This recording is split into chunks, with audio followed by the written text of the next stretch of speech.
ये है मीक़ात क़र्न मनाजिल। ये ताइफ से वापसी पर हमने यहीं से जो है एहराम बांधा है।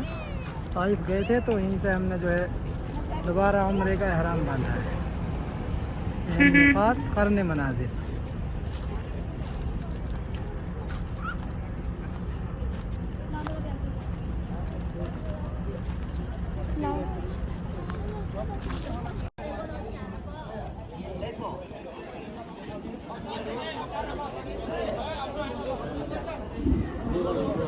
ये है क़र्न मनाजिल की मस्जिद।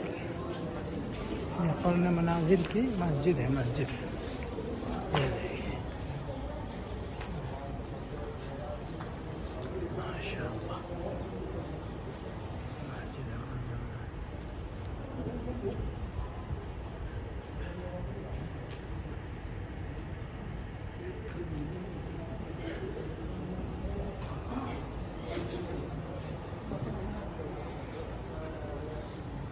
ये जो बीच में आड़ है इसके उस तरफ औरतें नमाज़ पढ़ती हैं और इधर ये मर्दों का हिस्सा है।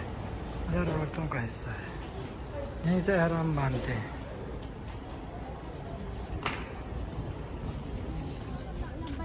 लब्बैक अल्लाहुम्मा लब्बैक ला शरीका लक लब्बैक मिन्नल हम्द वन निअमत लक वल मुल्क ला शरीका लक लब्बैक अल्लाहुम्मा लब्बैक ला शरीका लक लब्बैक मिन्नल हम्द वन निअमत लक वल मुल्क ला शरीका लक